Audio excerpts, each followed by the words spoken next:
तो आपका स्वागत करते हैं अपने YouTube channel day night study में। तो हम आपको आज फिजिक्स भौतिक विज्ञान का जैसा कि आपको सीरीज कराई जा रही है, इससे पहले भी एक सीरीज हमारे द्वारा कराई गई है, तो आज हम उसी सीरीज को आगे बढ़ाते हुए इसका पार्ट 2 करा रहे हैं, जिसमें 15 मोस्ट इम्पॉर्टेंट क्वेश्चन आपको बताए जाएंगे जो आपके Harishchandra PG college, UP college और एमजी केवीपी जैसे एंट्रेंस एग्ज़ाम के लिए बहुत ही महत्वपूर्ण होने वाला है। यह बीएससी मैथ के एस्पिरेंट और बीएससी एजी के एस्पिरेंट जो भी है उनको देख के बनाया गया है। तो इस वीडियो को ज़रूर देखें। अगर इससे पहले वाला वीडियो आप हमारा नहीं देखे हैं तो डिस्क्रिप्शन में लिंक दे दिया जाएगा, वहाँ से आप देखिए। और उसका PDF फॉर्म में अगर प्राप्त करना चाहते हैं उस क्वेश्चंस को, तो आप डिस्क्रिप्शन में दिए गए लिंक के थ्रू वहाँ से प्राप्त कर सकते हैं। इसका भी PDF फॉर्म आपको मिल जाएगा डिस्क्रिप्शन में, तो वहाँ से आप इसको प्राप्त कर सकते हैं। तो चलिए शुरू करते हैं अपने 15 क्वेश्चन की सीरीज को। तो चलिए, पहला क्वेश्चन कह रहा है अपने सामने, a unit vector perpendicular to vector A is equal to 2i cap plus j cap plus k cap and vector B is equal to i cap minus j cap plus 2k cap is. कह रहा सदिश vector A बराबर 2i cap plus j cap plus k cap और vector B बराबर i cap minus j cap plus k cap के लंबवत इकाई सदिश है। तो यूनिट वेक्टर निकालना है इन दोनों के एलांग। तो आप जानते हैं निकालने का फार्मूला, इनका पहले क्रॉस प्रोडक्ट करिए, फिर क्रॉस प्रोडक्ट के एलांग उसका यूनिट वेक्टर निकाल दीजिए। तो कुछ नहीं करना है, निकालेंगे तो जो आपके सामने आंसर आएगा वो ऑप्शन 3 आएगा, 1/√3 i cap minus j cap minus k cap. ठीक, ये आपका वेक्टर का क्वेश्चन है, बहुत अच्छा क्वेश्चन है।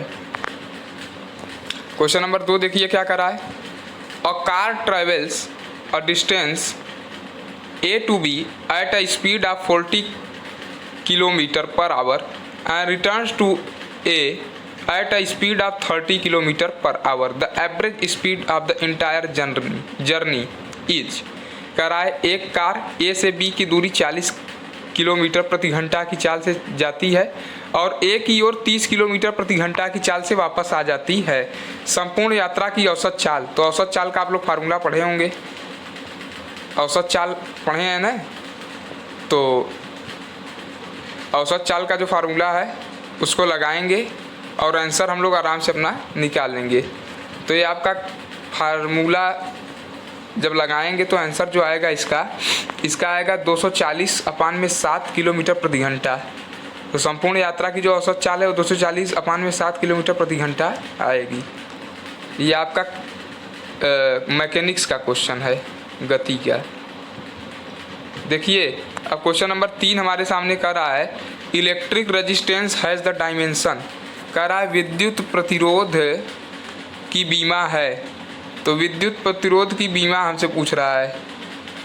तो देखिए विद्युत प्रतिरोध की बीमा कर रहा है, तो क्या करेंगे, विद्युत प्रतिरोध आप लोग पढ़े हैं V बराबर IR ओम के नियम से, चाहे तो आप लोग लगा के इजीली यहाँ से R का डायमेंशन निकाल सकते हैं और निकालने पे जो आंसर आ जाएगा वो आपका दूसरा आएगा,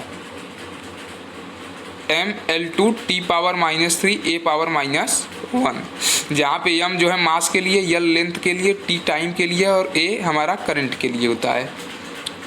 ठीक है, तो ये आपका डायमेंशन का क्वेश्चन है, बहुत ही बढ़िया क्वेश्चन है। चलते हैं क्वेश्चन नंबर 4 की तरफ। कह रहा है an infinitesimally thin metal sheet has uniform surface charge density sigma, the electric field near this sheet is. देखिए कह रहा है एक अत्यंत पतली धातु की चादर पर एक समान तल आवेश सिग्मा है, चादर के पास वैद्युत क्षेत्र है। तो पहले बात, सरफेस चार्ज डेंसिटी सिग्मा जानते हैं क्या होता है, Q/A पढ़े होंगे। ये आपका गॉस थ्योरम के एप्लीकेशन का क्वेश्चन है। तो इसको जब सॉल्व करेंगे, इसका जब डेरिवेशन आप लोग किए होंगे तो निकाले होंगे, तो इसका आंसर आपका नंबर 4 आएगा। ये तो फार्मूला है डायरेक्ट, एक प्रकार देखा जाए तो σ/2ε0। ठीक है, चलते हैं अपने क्वेश्चन नंबर 5 की तरफ। क्वेश्चन नंबर 5 कह रहा है, an electric dipole placed in a uniform electric field experiences. एक समान वैद्युत क्षेत्र में रखा द्विध्रुव अनुभव करता है। तो आप लोग पढ़े होंगे, अगर टार्क पढ़े होंगे ना, टाउ = PE sin θ पढ़े हैं, उस पर टार्क तो रहता है लेकिन फोर्स नहीं होता है। तो एक समान वैद्युत क्षेत्र में रखा द्विध्रुव अनुभव क्या करता है? केवल बलाघूर्ण अनुभव करता है, बल नहीं अनुभव करता है। तो इसका आंसर ऑप्शन 2 हो जाएगा, टार्क। क्वेश्चन नंबर 6 कह रहा है optimum reverberation time of hall for speech is. कह रहा है भाषण के लिए एक कमरे का अनुकूलतम प्रतिध्वनि काल क्या होता है? तो ऑप्शन आपका जो दिए हैं, इसमें जो एक भाषण के लिए अगर एक अनुकूलतम प्रतिध्वनि की बात की जाए काल की कमरे के लिए, तो वो आपका 1 से 2 सेकेंड के बीच होता है। तो इसका ऑप्शन जो है आपका चौथा नंबर सही होगा। क्वेश्चन नंबर 7 की तरफ चलते हैं। क्वेश्चन नंबर 7 जो है आपका फ्लूइड मैकेनिक्स का क्वेश्चन है, फ्लूइड का। कह रहा है in fluids sound waves travel in the form of. तरल में ध्वनि तरंगे रूप में चलती हैं लॉन्गिट्यूडनल एंड ट्रांसफर वेव दोनों, या लॉन्गिट्यूडनल वेव या ट्रांसफर वेव, या alternately longitudinal and transfer wave. कहने का मतलब या तो अनुदैर्ध्य या अनुप्रस्थ दोनों चलती हैं, कि केवल अनुदैर्ध्य या केवल अनुप्रस्थ, या मतलब बारी बारी से अनुदैर्ध्य और अनुप्रस्थ। तो इसमें देखो जो फ्लूइड होता है, जो द्रव होता है, उसमें आपका जो ध्वनि तरंगे होती हैं वो आपकी लॉन्गिट्यूडनल वेव की तरह चलती है, अनुदैर्ध्य तरंग की तरह। क्वेश्चन नंबर 8 देखिए क्या कह रहा है। क्वेश्चन नंबर 8 कह रहा है a girl sitting on a swing stands up the period of the swing. कह रहा है एक झूले पर बैठी लड़की खड़ी हो जाती है, झूले का आवर्तकाल क्या होगा? Remain same, decreases, increases, varies with time. कह रहा है रिमेन सेम बढ़ेगा मतलब स्थिर रहेगा, डिक्रीजेज माने घटेगा, इंक्रीजेज माने बढ़ेगा, या वेरीज विथ टाइम का मतलब कि समय के साथ बदलेगा। तो देखिए अगर एक लड़की एक झूले पर बैठी है, खड़ी हो जा रही है, तो झूले का आवर्तकाल जो है वो घट जाता है, डिक्रीजेज हो जाएगा, ऑप्शन 2। क्वेश्चन नंबर 9 का रहा है निम्न में से कौन सी विधि सम एंट्रॉपी प्रक्रिया है? Which one of the following process is an isentropic process? Isentropic process. करा आइसोथर्मल, आइडियाबेटिक, आइसोकोरिक या आइसोबारिक। देखिए यहाँ पे आइसोबारिक लिखा है। तो देखिए क्वेश्चन नंबर 9 जो है इसमें करा कौन सी विधि सम एंट्रॉपी प्रक्रिया है? तो ये आपका थर्मल फिजिक्स का है। तो इसमें आपका जो आइडियाबैटिक होता है, आइडियाबेटिक जो होता है वो आपका आइसोएंट्रोपिक होता है।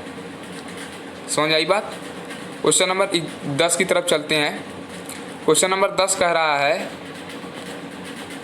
Assuming spherical shape if radius of earth shrinks to 47/48 of its present value the length of the day is.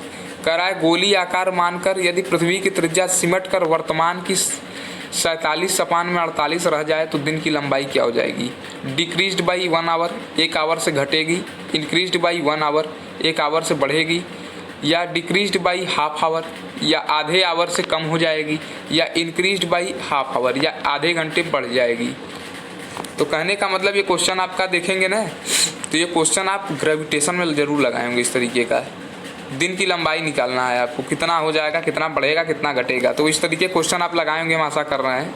तो डिक्रीज्ड बाई 1 आवर इसका हो जाएगा। हम चाह रहे हैं कि इन क्वेश्चन का आप लोग स्वयं से अपने से प्रैक्टिस करें एक बार, क्योंकि इस तरीके का क्वेश्चन आप लगाए होंगे। इसका कोई यहाँ पे बताने का मतलब यह है कि वीडियो बहुत लेंदी हो जाएगा, आप लोग समझ नहीं पाएंगे। हम यहाँ पे इस तरीके मतलब एक हम यहाँ पे मॉडल आपको देते हैं कि इस तरीके का आपको एग्जाम में मिलेगा वहाँ पे। क्वेश्चन नंबर 11 देखिए क्या कर 11 देखिए क्या करा है।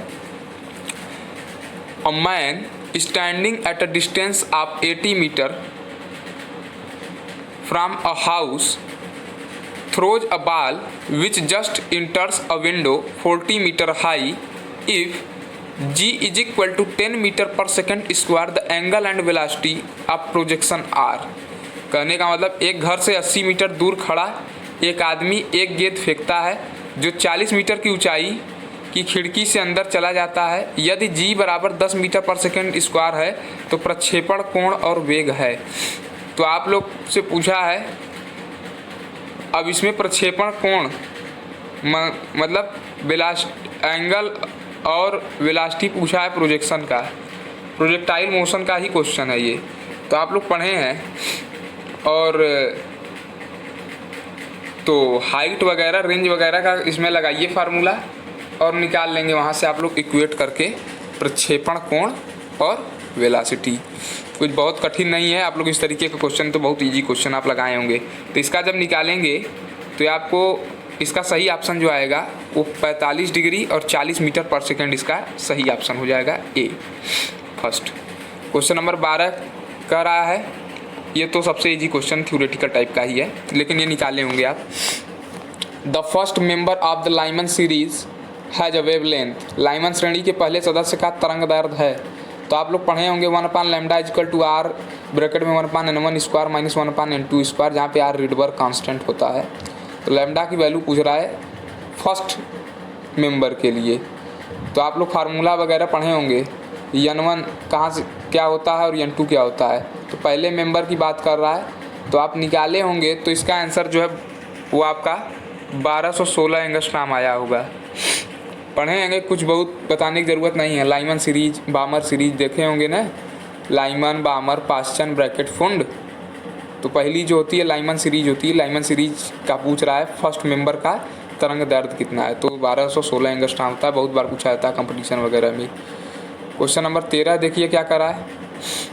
कह रहा है the wave front associated with a parallel beam of light is. कह रहा है समांतर प्रकाश पुंज से संबद्ध तरंगाग्र का आकार होता है स्फेरिकल, प्लेन, सिलेंड्रिकल, कोनिकल। तो आप पढ़ के आए होंगे प्लेन होता है। अगर पैरेलल लाइन जा रही है, पैरेलल बीम ऑफ लाइट है, तो जो वे फ्रंट होता है वो आपका, उसका जो शेप होता है वो प्लेन होता है। ये आपका वेव ऑप्टिक्स का क्वेश्चन है।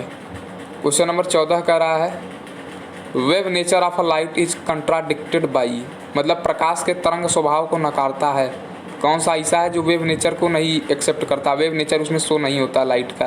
पोलराइजेशन, पोलराइजेशन में तो होता है, आप लोग जानते ही होंगे। डिफ्रैक्शन भी है, इंटरफेरेंस में भी होता है, मतलब इसमें वेव मान के जो है लाइट को ट्रीट किया गया है। लेकिन फोटो इलेक्ट्रिक इफेक्ट में क्या है, ये वेव नेचर को कंट्राडिक्ट करता है, वेव नेचर को नकारता है। फोटो इलेक्ट्रिक इफेक्ट में तो उसको एक पार्टिकल मान के ट्रीट किए थे हम लोग। तो इसका आंसर जो हो जाएगा फोटो इलेक्ट्रिक इफेक्ट, प्रकाश विद्युत प्रभाव। क्वेश्चन नंबर 15 में चलते हैं। कह रहा है according to Maxwell's hypothesis a changing electric field gives rise to. कह रहा है मैक्सवेल परिकल्पना के अनुसार परिवर्ती विद्युत क्षेत्र पैदा करता है an EMF, electric current, magnetic field या प्रेशर ग्रेडियंट। तो आप पढ़े हैं कि जो परिवर्ती विद्युत क्षेत्र है वो क्या पैदा करता है, एक परिवर्ती चुंबकीय क्षेत्र को पैदा करता है। इसीलिए वहाँ पे फार्मूला पढ़ा था आपने कि E0/B0 is equal to C। जहाँ पे E0 क्या था, maximum value of electric field, and B0 is equal to maximum value of magnetic field, और C क्या थी, स्पीड ऑफ लाइट। तो 15 क्वेश्चन की ये सीरीज हमने समाप्त कर दी। बहुत ही अच्छे क्वेश्चन थे। आप इसका PDF फॉर्म हमारे डिस्क्रिप्शन में दिए गए लिंक के थ्रू प्राप्त कर सकते हैं। अगर ये वीडियो आपको अच्छा लगा तो अधिक से अधिक लाइक करिए, चैनल को अधिक से अधिक सब्सक्राइब करिए और अपने मित्रों के पास अधिक से अधिक शेयर करिए। कोई भी दिक्कत हो कमेंट बॉक्स में कमेंट करके ज़रूर बताइए। इसी प्रकार की वीडियोज़ को आप देखने के लिए हमसे जुड़े रहिए और हम मिलते हैं नेक्स्ट वीडियो में। तब तक के लिए धन्यवाद।